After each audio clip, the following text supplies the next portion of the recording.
Hello everyone, welcome to round table study. तो बच्चे देखो स्टार्ट करते हैं इसका नेक्स्ट पार्ट।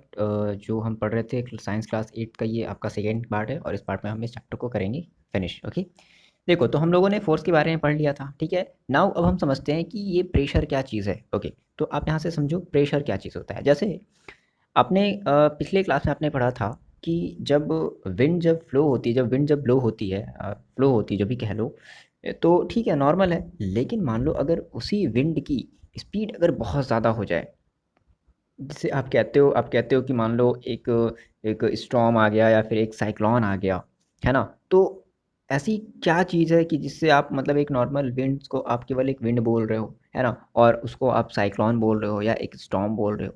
तो बेसिकली जो फ़र्क है वो है प्रेशर का डिफरेंस है, ठीक है। अब विंड की जो प्रेशर होती है, जो आपकी विंड जो नॉर्मल विंड जो फ्लो होती है उसकी प्रेशर बहुत ही कम है। लेकिन जो साइक्लोन है या फिर जो आपका स्टॉर्म होता है, वो बहुत ज़्यादा उसके अंदर क्या होता है, प्रेशर क्रिएट, बहुत ज़्यादा वो प्रेशर क्रिएट करता है। कभी कभी ऐसा भी होता है कि जो भी रूफ होते हैं, जो भी टॉप मतलब है ना, जैसे किसी का जो टीन का जो रूफ होता है, फिर अदर चीज़ है ना, बड़ी बड़ी पेड़ें जो हैं वो जड़ से उखड़ जाती हैं साइक्लोन जब आता है तो, है ना। तो बेसिकली इसका रीज़न क्या है, इसका रीज़न है प्रेशर। ओके, अब हम इसका थोड़ा-सा मतलब समझते हैं। क्या हम अब ये देख, जैसे हमने अभी फ़ोर्स के बारे में पढ़ा, अब हम ये समझेंगे कि क्या कोई ऐसा रिलेशन है जिसकी वजह से हम प्रेशर और फ़ोर्स को आपस में रिलेट कर सकें, है ना? तो देखो प्रेशर जो होता है बेसिकली ऐसे समझ लो, या फिर देखो और अगर प्रेशर को मान लो, अगर आपको और अगर समझना है प्रेशर को, देखो थोड़ा-सा हम और समझते हैं, थोड़ा-सा और एक्सप्लोर करते हैं प्रेशर को एग्ज़ैक्टली क्या है। मान लो जैसे आपके पास कोई एक नेल है, ठीक है ना? और नेल को आप बेसिकली इसका जो शार्प एज होता है ना? आप उसको किसी सरफेस पर रख कर के, वुड पे रख कर के आप इसे क्या करते हो, आप इसे मतलब इसको वुड के अंदर इसको मतलब क्या करते हो, जैसे क्या कह लें उसको हम पुश करते हैं, ठीक है ना? ये कह सकते हैं। तो ये हम देखेंगे कि ये बड़ी ही आसानी से जो है, ये इसका जो नेल का जो एंड है, वो बड़ी ही आसानी से जो नेल है, वो इस वुड के अंदर चला जाएगा, पुश हो जाएगा, है ना? लेकिन क्या हो कि अब आप इसका ये जो हेड है ना, इस अगर आप हेड को इस वुड के अंदर अगर पुश करने की कोशिश करो, है ना, इस हैमर से, तो बताओ थोड़ी सी प्रॉब्लम आएगी। आ रही मेरी बात समझ में?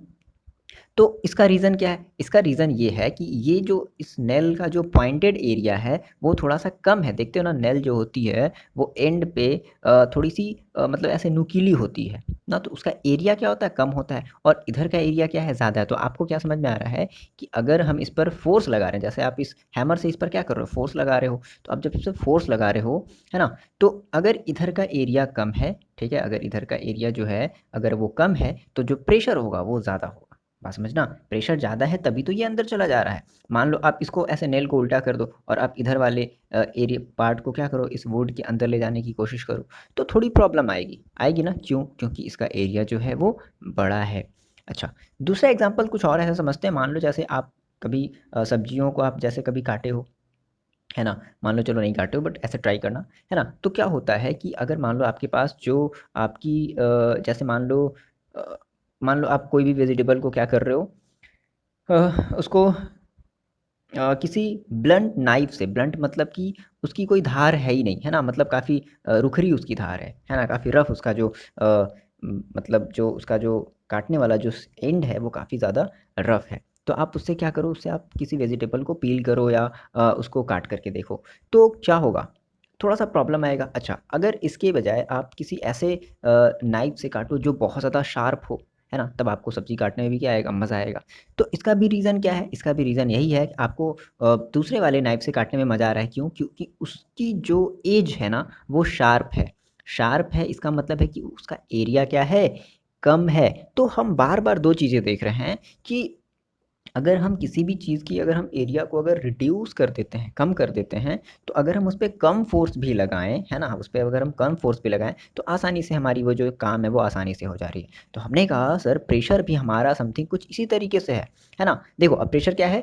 कहता है कि the force acting on unit area, है ना? मतलब कि पर्टिकुलर किसी एरिया पर जो भी फ़ोर्स लग रहा है, उसी को हम कहते हैं प्रेशर। और हमेशा याद रखना, यूनिट एरिया का मतलब होता है कि एरिया को अपॉन में हम लेते हैं। यूनिट एरिया जब भी आप कोई ऐसे डेफिनेशन को पढ़ोगे जिसमें बोलेगा unit area, per unit area, है ना, ऐसे बोल दिया पर यूनिट एरिया, मतलब समथिंग कुछ भी बोल दिया, पर लगा करके कुछ भी वॉल्यूम बोल दिया, तो हमेशा याद रखना उस चीज़ में अगर अगर यूनिट बोल दिया तो हम उसको अपॉन में रखते हैं, है ना। तो हमने कहा so what is pressure, the force acting on unit area of surface is called pressure, है ना। So pressure is equal to force upon area on which it act. अब मेरी बात समझो, अगर आपने कहा कि मेरे पास मान लो कोई एक ऐसी नेल है जिसका एरिया बहुत ज़्यादा क्या है, बहुत ज़्यादा ब्रॉड है, बहुत ज़्यादा चौड़ा है, ठीक है ना, तो आपको क्या करना पड़ेगा, आपको उस नेल को उस वुड के अंदर ले जाने के लिए क्या करना पड़ेगा, बहुत ज़्यादा प्रेशर क्रिएट करना पड़ेगा,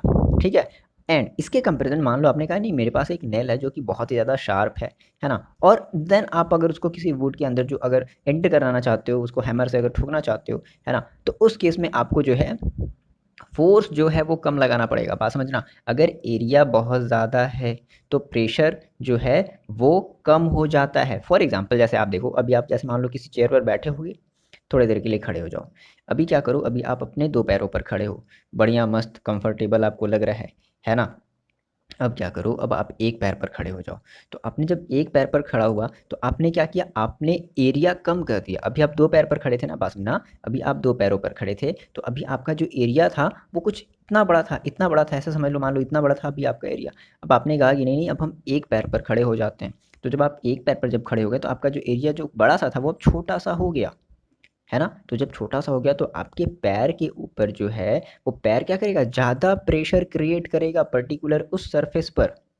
बात मेरी समझना, ज़्यादा प्रेशर क्या करेगा, पर्टिकुलर उस सरफेस पर ज़्यादा सरफेस क्रिएट करेगा। अब हम आपसे कहें कि नहीं नहीं अब एक पैर पे भी नहीं खड़ा होना है, अब आपको अपने अंगूठे पर खड़ा होना है। सोचो कितनी प्रॉब्लम आएगी, है ना। यानी कि अब बहुत ज़्यादा प्रेशर लगेगा, क्यों, क्योंकि अब हमारा जो एरिया भी जो इतना बड़ा था, अब हम एरिया को और क्या कर दे रहे हैं, इतना छोटा सा कर दे रहे हैं, बहुत ही छोटा सा कर दे रहे हैं एरिया को। तो भाई हमने एरिया और ज़्यादा कम कर दिया तो प्रेशर बढ़ जाएगा। आगे बात समझ में, एरिया बहुत ज़्यादा बढ़ा दो तो प्रेशर क्या हो जाएगा, कम हो जाएगा। क्लियर है इतनी बात, याद रखना कि एरिया आपने बढ़ाया तो प्रेशर हो गया कम, एरिया आपने कम कर दिया, एरिया आपने बहुत कम कर दिया तो प्रेशर हो गया बहुत ज़्यादा। ठीक है, इतनी बात समझ में आ रही है। तो प्रेशर का फॉर्मूला होता है force upon area on which it act, या फोर्स अपॉन पर यूनिट, या फोर्स अपॉन एरिया भी डायरेक्टली कह सकते हो। फिलहाल इससे रिलेटेड आपको कोई न्यूमेरिकल देखने को नहीं मिलेगा, ये सब सारी चीज़ें हम लोग पढ़ेंगे क्लास 9th में। बस एक सिंपल सा आपको एक एक जनरल सी बातें समझनी है कि प्रेशर एग्जैक्टली क्या, आपको आ गया समझ में कि प्रेशर बेसिकली किस पर डिपेंड करता है, एरिया पर डिपेंड करता है। एरिया हमने कम कर दिया तो हमारा प्रेशर ज़्यादा हो जाएगा, एरिया हमने ज़्यादा कर दिया तो प्रेशर हमारा कम हो जाएगा, ठीक है ना। तो वही चीज़ हम यहाँ पर आपको ये समझा रहे हैं, है ना। The smaller the area larger the pressure, अगर एरिया आप स्मॉलर रखोगे तो जो आपका प्रेशर होगा वो क्या होगा, लार्ज होगा, है ना। Surface for the same force, ठीक है। For example the area of pointed nail is much smaller. अब देखो मान लो ये आपका एक पॉइंटेड नेल है इधर की तरफ, तो इसका एरिया क्या बहुत ज़्यादा स्मॉलर है, that of head, so at the pointed at it create the large pressure. तो जब इसको किसी वुड में जब इंटर कराओगे तो उस जगह पर उस वुड वाले पोर्शन पर क्या करेगा, ये काफ़ी ज़्यादा जो है वो प्रेशर क्रिएट करेगा, क्योंकि इसका एरिया कम है, एरिया कम है तो प्रेशर ज़्यादा क्रिएट करेगा, और जिसकी वजह से ये आसानी से जो है वो उस वुड के अंदर जो है वो एंटर कर जाएगी। लेकिन इसके कंपेरिजन मान लो आप इस हेड को जो है वुड के अंदर एंटर कराना चाहते हो तो आपको थोड़ा सा ज़्यादा फोर्स लगाना पड़ेगा, यूँ ऐसे हैमर से खींच खींच करके इसको मारना पड़ेगा, तब जा करके शायद कहीं अंदर जाए या फिर ना भी जा पाए। तो है ना, एरिया बहुत बड़ा यहाँ पर जो है वो मायने रख रहा है प्रेशर के लिए। इतनी बात समझ में आ रही है। अच्छा, कुछ और बातें समझ लेते हैं, जैसे कि कह रहा है कि this is the reason that tools for cutting and piercing always have sharp edge. वही जैसे हमने नाइफ वाली बात करी थी कि नाइफ को हम क्या करते हैं, हमेशा शार्प रखते हैं, क्यों, ताकि सब्जियों को काटने में बड़ा आसान हो, है ना, क्योंकि एरिया उसका कम है तो हम कम फोर्स लगा करके भी आप ज़्यादा प्रेशर जो है वो क्रिएट कर सकते हो, है ना। कम फोर्स लगा करके भी आप ज़्यादा प्रेशर क्रिएट कर सकते हो। नहीं तो ऐसे मान लो अगर बहुत ज़्यादा ब्लंट नाइफ हो, मतलब जिसकी धार है ही नहीं, कुछ भी नहीं धार है ना, बहुत मोटी सी उसकी धार है, तो बहुत ज़्यादा आपको क्या करना पड़ेगा, फोर्स लगाना पड़ेगा, ठीक है, तो बहुत सारी प्रॉब्लम आएंगी। तो इसलिए हम क्या करते हैं, हम अपने नाइफ को हमेशा शार्प रखते हैं। अब आगे बात समझ लें। अच्छा, अब यहाँ पर जैसे आपने कभी कभी देखा होगा कि आपके जो पोर्टर्स होते हैं, पोर्टर्स मतलब जो कूली लोग होते हैं, जो रेलवे स्टेशन पर रहते हैं या कहीं बस स्टेशन पर रहते हैं, तो वो क्या करते हैं, वो दूसरों के बैग को क्या करते हैं, एक जगह से दूसरी जगह ले जाने ले आने का काम करते हैं, तो आपने ये देखा होगा, ये एक क्वेश्चन आपका बनता है यहाँ से कि why porters place on their head a round piece of cloth, है ना, वो अपने सर के चारों तरफ एक राउंड पीस, ऐसे क्लॉथ की एक चारों तरफ, अपने सर के चारों तरफ एक ऐसे मतलब ऐसे कह लो कि क्लोथ क्यों रखते हैं, when they carry heavy loads, जब वो हैवी लोड्स ले जाते हैं तो अपने सर के चारों तरफ ऐसा एक लंबा चौड़ा सा ऐसा कपड़ा क्यों ऐसे बांध लेते हैं, आप देखे होगे, है ना। तो देखो सिंपल सी बात है, इसकी अगर हम बात करें तो सेम वही इसका रीज़न होगा, क्या होगा, जैसे मान लो ये आप देख रहे हो, है ना, इसने ये क्या किया है, इसने ये पगड़ी बांधा है, तो इसका मतलब है कि इसने एरिया जो है वो बढ़ा दिया, इसने एरिया क्या किया, बढ़ा दिया। तो जब अगर इसका एरिया अगर बढ़ गया है तो अब बताओ, अब इसके ऊपर जो फोर्स, अब इसके ऊपर जो प्रेशर लगेगा वो क्या हो जाएगा, वो थोड़ा सा कम हो जाएगा। मान लो एरिया उसने कम रखा रहता, मान लो वो जो ऐसे जो क्लॉथ है वो अगर इस तरीके से नहीं बांधा रहता तो एरिया का क्या होता, कम होता, और अगर एरिया कम होता तो उसके ऊपर प्रेशर बहुत ज़्यादा लगता, है ना। तो जिसकी वजह से ये जो अब इसका जो एरिया है वो थोड़ा बढ़ गया, जिसकी वजह से ये अब आसानी से इसके प्रेशर को वो ये बियर कर सकता है ना। आगे बात समझ में। या फिर आप कभी-कभी देखते हो कि बैग के जो स्ट्रिप होते हैं वो काफ़ी चौड़े होते हैं, तो इसका रीज़न क्या है? भाई एरिया है ज़्यादा है ना? देख रहे हो ना, ये स्ट्रिप इतना ज़्यादा चौड़ा है, तो भाई स्ट्रिप अगर चौड़ा है तो ये प्रेशर क्या करेगा? कम क्रिएट करेगा। आ रही बात समझ में? मान लो अगर बहुत ही पतला सा स्ट्रिप होता तो बहुत ज़्यादा ये प्रेशर क्रिएट करता। क्लियर है ना? तो ये रीज़न होता है, तो आप इसका आंसर यहाँ से दे दोगे क्या? कि they increase the area of contact, वो क्या करते हैं, वो अपने कॉन्टैक्ट जो मतलब जिस पर वो अपना लोड रखे रहते हैं वो उसकी जो एरिया है वो इंक्रीज कर देते हैं of the load with their head, so the pressure on their head is reduced, तो जो प्रेशर होता है उनके हेड का वो रिड्यूस हो जाता है, and they find it easier to carry the load. Clear है इतनी बात समझ में आ रही है। चलो नेक्स्ट टॉपिक देते हैं, बहुत ही आसान सा है ये, जल्दी से इसे खत्म करते हैं। देखो नेक्स्ट हम समझते हैं कि pressure exerted by liquid and gases. अब इसका क्या मतलब है सर, जैसे आपने पढ़ा है कि क्या, जैसे हमने कहा कि ठीक है, अगर कोई सामान है, अगर कोई ऑब्जेक्ट है तो वो एक प्रेशर क्रिएट कर रही है, तो क्या लिक्विड एंड क्या गैसेस भी प्रेशर एक्सर्ट करती हैं। बात समझना, हमें ये हम ये समझने वाले हैं कि क्या लिक्विड और क्या गैसेस भी प्रेशर एक्सर्ट कर सकती हैं। तो अब उसके लिए हमें थोड़ा सा करना पड़ेगा एक्सपेरिमेंट। देखो एग्जैक्टली करती हैं कैसे पता चला, एक्सपेरिमेंट से पता चला। तो पहला जो आपका एक्सपेरिमेंट जब किया गया तो ये पता चला कि pressure exerts by water depends on height of its water level. अब क्या मतलब है इसका, देखो फॉर एग्जाम्पल मान लो आपने कहा कि आपके पास दो फ्लास्क थे, है ना, एक ये फर्स्ट फ्लास्क था और एक ये सेकेंड फ्लास्क था, है ना। फर्स्ट फ्लास्क में आपने क्या किया, यहाँ पर आपने कोई एक बलून जो है ना, या फिर कोई एक रबड़ पैड जो है वो आपने यहाँ पर ऐसे अटैच कर दिया है, और इस वाले फ्लास्क में आपने जो वाटर जो है वो यहीं तक आपने जो है वो फिल किया है। ठीक है, वाटर की जो लेवल है वो यहाँ तक है, दिख रही है, इतनी बातें दिख रही है। अच्छा, फिर आपने कहा आपका एक दूसरा फ्रेंड था, उसने कहा कि नहीं नहीं हम तो यहाँ तक भरेंगे, अपने वाटर को यहाँ तक भर देंगे। तो जब ये देखा गया कि अब इसकी वजह से जो बलून था वो थोड़ा-सा ज़्यादा क्या हो गया, एक्सपैंड कर गया, ज़्यादा बल्ज आउट हो गया, ज़्यादा फैल गया। आ रही बात समझ में? तो इसका मतलब क्या है कि अगर वाटर की लेवल अगर ज़्यादा हाइट तक है, बात समझना, अगर वाटर की लेवल अगर ज़्यादा हाइट तक है, तो वो ज़्यादा प्रेशर क्या कर रहा है, वो ज़्यादा प्रेशर क्रिएट कर रहा है। आगे बात समझ में? तो ये एक्सपेरिमेंट के थ्रू, ये बस आपको याद रखना है, इसको आपको वो नहीं लिखना उतना नहीं है, बस इतना याद रखो कि अगर मतलब इसका एक मतलब कंक्लूजन क्या निकला कि हाँ प्रेशर मतलब अगर वाटर की हाइट अगर ज़्यादा होगी, वाटर की बात समझो मेरी, वाटर की अगर हाइट अगर ज़्यादा होगी तो प्रेशर भी ज़्यादा होगा। तो हमने कहा pressure exerted by water at the bottom of container depends on the height of its column. Column मतलब हाइट, मतलब कि कितनी हाइट तक आपने वाटर को फिल किया। इतनी बात समझ में आ रही है, रटने वाली बात नहीं, बस आप समझ लो केवल कि हाँ वाटर की हाइट पर भी हमारा जो प्रेशर है वो डिपेंड करता है, पहली चीज़। अब दूसरी चीज़ देखो क्या थी, दूसरी चीज़ हमने कहा, पहली चीज़ ये आपको समझ में आ गई कि pressure exerted by water depends on height of its water level, ये समझ में आ गया। दूसरी जो चीज़ है वो ये है कि all liquid exerts pressure on the wall of container. अब ये क्या चीज़ है सर, ये क्या चीज़ है, ये तो मेरे को समझ में नहीं आ रहा क्या चीज़ है। ये कहता है कि देखो बात समझो, अ लिक्विड एक्सर्ट जो आप आपने मान लो आपने कहा कि मेरे पास कोई भी एक कंटेनर है, कोई भी एक बर्तन है, आपने उस बर्तन में लिक्विड को फिल कर लिया है, तो जो लिक्विड होगा वो उसके वॉल पर क्या करेगा, एक प्रेशर एक्सर्ट करेगा। अच्छा, अब सर इसको प्रूफ कैसे किया जाए, तो देखो हमने कहा मान लो मान लो मेरे पास ये कोई एक बॉटल था, ठीक है। अब हमें कैसे पता सर कि इसमें जो वाटर भरा हुआ है या इसके वॉल पर, ये जो इसका वॉल है इसके वॉल पर एक प्रेशर क्रिएट कर रहा है, सर हमें कैसे पता। तो हम इसके लिए हमने किया एक्सपेरिमेंट, हमने कहा चलो ठीक है, हम एक वाटर को मतलब किसी वाटर को किसी एक कंटेनर में फिल्ड कर देते हैं, भर देते हैं। अब हमने क्या किया कि हमने यहाँ से थोड़ा-सा एक जो ऐसे कह लो कि पाइप लगा करके, है ना, हमने इसमें किसी एक बलून को जो है वो इंसर्ट कर लिया। तो हमने ये देखा, भाई देखो, अगर मान लो अगर ये प्रेशर एक्सर्ट नहीं करता, तो ये जो बलून है, बलून पर कोई असर ही नहीं पड़ता। भाई नॉर्मल तुम बलून लगाओ, चाहे जो कुछ भी लगा दो, हम क्यों, जब हम प्रेशर ही एक्सर्ट नहीं करें तो हम बलून को क्यों हम उसको फुलाएंगे या फिर हम उसको ब्लो करेंगे, है ना। बट ये देखा गया कि ये जो बलून था, है ना, वो क्या हो गया, वो फूल गया, है ना, वो थोड़ा बड़ा हो गया। तो इसका मतलब है कि ये जो वाटर है वो क्या कर रही हैं, वो प्रेशर एक्सर्ट्स कर रही हैं। क्लियर है बात। मान लो चलो आपने कहा सर ये नहीं मेरे को समझ में आया, एक और देख लेते हैं। देखो आपने कहा ये, ठीक है। अच्छा, यहाँ से एक बात और समझना कि जैसे मान लो आपने कहा, मान लो अगर ये प्रेशर अगर एक्सर्ट नहीं करता, ये जो वाटर है इसके वॉल पर, ये इसका वॉल है, ये ना, ये इस कंटेनर का क्या है, वॉल है। तो अगर इसके वॉल पर अगर ये जो वाटर है अगर वो प्रेशर एक्सर्ट नहीं करता, तो मान लो अगर आप यहाँ पर अगर एक कोई होल कर देते, है ना, एक छेद कर देते इस बॉटल में, तो क्या दिक्कत थी, वो आराम से ऐसे ऐसे फोर्स के थ्रू पानी थ्रू फिर थोड़ा ना बहता, वो आराम से नीचे बहता है, और हो गया छेद तो पानी नीचे निकल रहा है, बह रहा है। लेकिन ये देखा गया कि जो वाटर है वो काफ़ी ऐसे फ़ोर्स से बाहर निकल रहा है, काफ़ी प्रेशर से बाहर निकल रहा है। आ रही बात समझ में?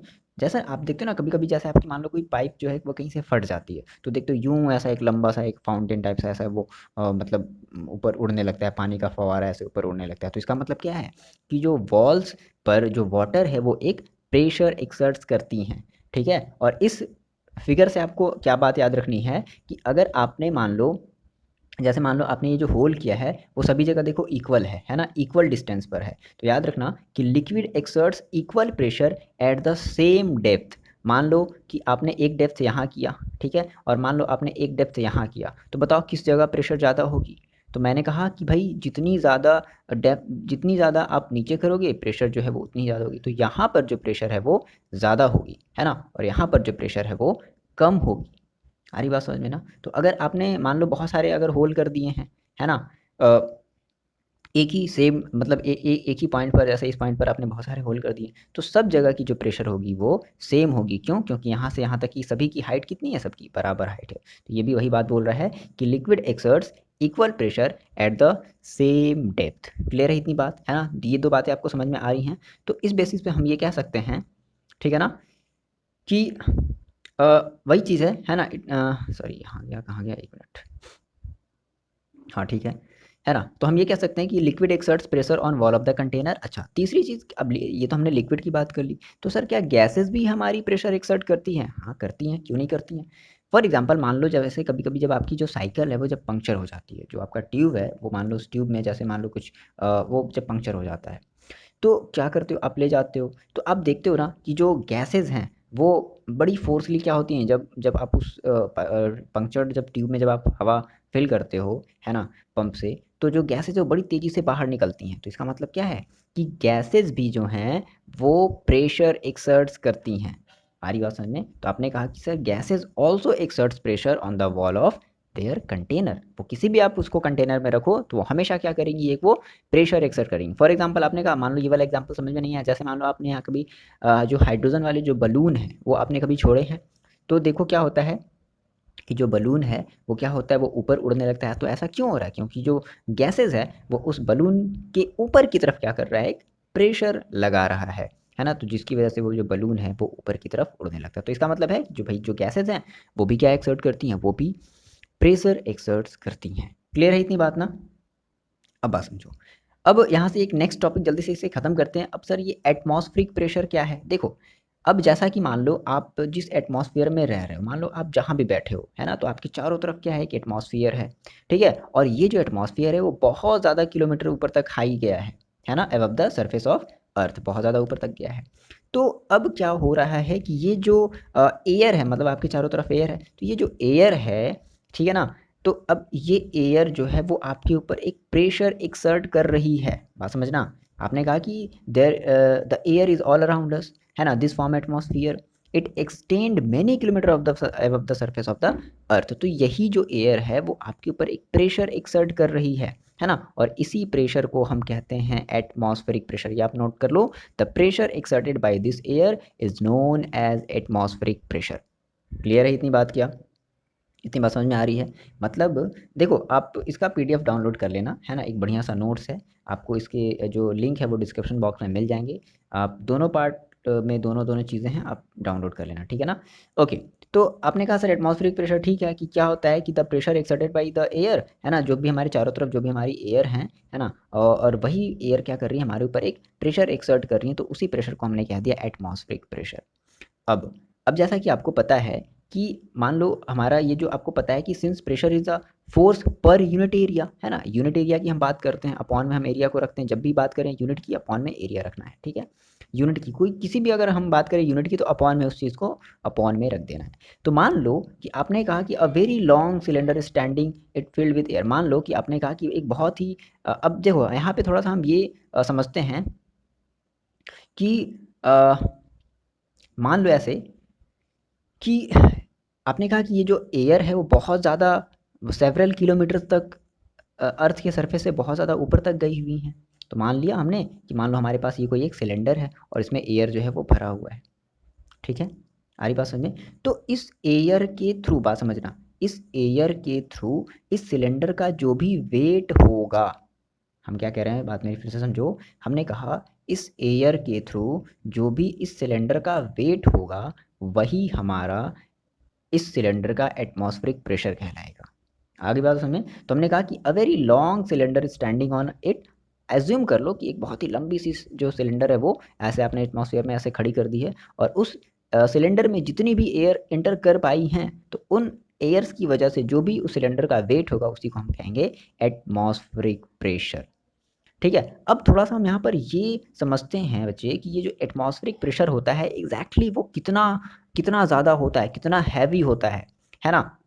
देखो, फॉर एग्ज़ाम्पल मैंने आपसे कहा कि जैसे मान लो अब अगर आप ये सोचो कि भई फॉर एग्ज़ाम्पल देखो, अब हम तो यहाँ पे थोड़ा-सा ये समझते हैं कि जो एटमॉस्फेरिक प्रेशर है ना? अंडरस्टैंडिंग द एटमॉस्फेरिक प्रेशर, कितना ज़्यादा ये प्रेशर क्रिएट कर रहा है? क्या इतना ज़्यादा प्रेशर क्रिएट कर रहा है कि अगर मान लो बहुत ज़्यादा अगर ये प्रेशर क्रिएट कर रहा है, तो फिर हम लोग चल कैसे पाते हैं? हम लोग दौड़ कैसे पाते हैं? तो फिर हमें तो ऐसे दब जाना चाहिए, है ना? तो अब इसके लिए हमने मान लो एक हमने कुछ एक्सपेरिमेंट किया, तो हमने कहा कि इसके लिए पहले आपको क्या करना है, आपको इसके लिए एक रबड़ का जो है वो एक शकर ले लेना है, ठीक है ना? अब जैसे कभी-कभी देखते हो कि किसी रबड़ को आप ऐसे ज़मीन में दबा दो, है ना? तो क्या होता है कि उसके बीच से सारी जो एयर है वो निकाल दो। आपने क्या किया कि इस रबड़ को ऐसे ज़मीन में, है ना, किसी एक बहुत ही पॉलिश्ड वाले मतलब सरफेस पर आपने क्या किया, इसको ऐसे दबाया, और इससे जो भी इसकी जो एयर थी, इसके अंदर की जो भी एयर थी वो बाहर निकल गई। अब आप लाख कोशिश कर लो इस रबड़ को खींचने की ना, ये होगा ही नहीं, हटेगा ही नहीं। क्यों नहीं हो रहा है? इसका मतलब है कि अब इस रबड़ के ऊपर जो है ना वो एटमॉस्फेरिक प्रेशर लग रहा है। तो अभी आप कहोगे सर कि वो तो सर मेरे ऊपर भी एटमॉस्फेरिक प्रेशर लग रहा है, तो हम सर ऐसे क्यों उठ जा रहे हैं, हम अपने ऐसे सर को क्यों उठा ले रहे हैं, तब तो फिर मेरा भी सर जो जो सर है वो ऐसे नीचे की तरफ दब जाना चाहिए। देखो बात समझो, दब जाता, लेकिन क्या है कि आपने क्या किया, आपने जब इस रबड़ शकर को जब प्रेस किया, तो इसकी जो भी एयर थी, इसके अंदर जो भी एयर थी वो बाहर निकल गई। बात समझो, अब जब एयर जब अगर अंदर होती, तो वो एयर क्या करती, इसके ऊपर इस रबड़ शकर के ऊपर क्या करती, एक प्रेशर एक्सर्ट करती ऊपर की तरफ, है ना? ऊपर की तरफ क्या करती, एक प्रेशर एक्सर्ट करती। लेकिन अब इस रबड़ के अंदर एयर तो है ही नहीं, तो जब रबड़ के अंदर जब एयर ही नहीं है, तो फिर ये प्रेशर कहाँ से एक्सर्ट करेगी? अब केवल और केवल कौन सा प्रेशर लग रहा है? केवल और केवल एटमॉस्फेरिक प्रेशर लग रहा है, जो इस रबड़ को क्या कर रहा होगा, दबा रहा होगा, है ना? दबा रहा होगा, और इसके अंदर कोई एयर है नहीं। आगे बात समझे? तो आप इसे चाहे जितना खींचो, आप इसे पुल नहीं कर पाओगे। क्लियर है इतनी बातें? ठीक है? तो अब क्या करना पड़ेगा इसके लिए, आपको थोड़ा-सा जो है इसके अंदर जो है थोड़ा-सा वो एयर जो है वो एक्सर्ट करना पड़ेगा। जब आप थोड़ा-सा जब एयर एक्सर्ट कर लोगे, तो ये जो है वो रबर जो शकर है वो बाहर की तरफ निकल जाएगा। तो सेम यही काम हमारी बॉडी में भी होता है। आई बात समझ में ना? तो मान लो आपने कहा कि सर मान लो सर मेरा जो हेड है, आपका जो सर है ना? वो मान लो लगभग 10 सेंटीमीटर जो है लंबा है, और मान लो 10 सेंटीमीटर मान लो चौड़ा है, तो उसकी टोटल एरिया कितनी आ गई, उसकी टोटल एरिया आ गई 100 सेंटीमीटर। तो आप ये देखा गया कि जब एरिया जब इतना है ना, तो ये देखा गया कि इसके ऊपर जो प्रेशर लग रहा है ना, हमारे हेड के ऊपर, ठीक है? हमने ये कहा कि हमारे जो हेड के ऊपर जो प्रेशर लग रहा है वो लगभग 1000 केजी का लग रहा है। देख लो 1000 केजी, कहाँ 50 केजी उठाने में हालत ख़राब हो जाती है, 1000 केजी का प्रेशर लग रहा है, ठीक है ना? लेकिन हम ऐसा क्यों नहीं होता कि हम इस प्रेशर के नीचे क्रश्ड हो गए, ऐसा क्यों नहीं हो रहा है ना? But we are not crushed under this weight because the pressure inside our body is also equal to the atmospheric pressure. तो ऐसा क्यों नहीं होता है? इसलिए ऐसा नहीं होता है कि हमारे बॉडी के अंदर भी क्या है, प्रेशर हैं, जो कि कैसे लग रही हैं, जो कि अपवर्ड डायरेक्शन में लग रही हैं, है ना? और ये जो प्रेशर है वो एटमॉस्फेरिक प्रेशर के इक्वल है।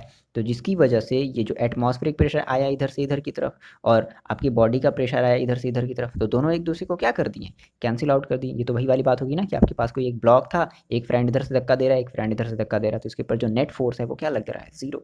तो सेम यही कंडीशन हमारी बॉडी के साथ भी होती है। आई बात समझ में? तो इस वजह से हमारी जो बॉडी है या फिर हमारा जो हेड है वो क्रश्ड नहीं होता इस एटमॉस्फेरिक प्रेशर के थ्रू। क्यों नहीं होता? क्योंकि हमारी बॉडी के अंदर भी सेम उतने ही अमाउंट में एक एटमॉस्फेरिक प्रेशर एक्ट करता है ऊपर की तरफ, है ना? ऊपर वाला प्रेशर, नीचे वाला प्रेशर, दोनों प्रेशर एक दूसरे से कैंसिल आउट हो गए, तो दैट इज हम आसानी से चल फिर घूम दौड़ सकते हैं। क्लियर है इतनी बातें? तो ये रहा आपका चैप्टर, है ना? और इस चैप्टर को हमने कर लिया है फिनिश। आप डिस्क्रिप्शन बॉक्स इसके नोट्स जो है वो डाउनलोड कर लेना, और हम स्टार्ट करेंगे नेक्स्ट चैप्टर, देखेंगे कौन सा स्टार्ट करना है। आप कमेंट करके बता दो कि आपको कौन सा चैप्टर चाहिए, ठीक है? और चलो मिलते हैं नेक्स्ट वीडियो में, तब तक के लिए पढ़ाई करते रहो और अपना ख्याल रखो।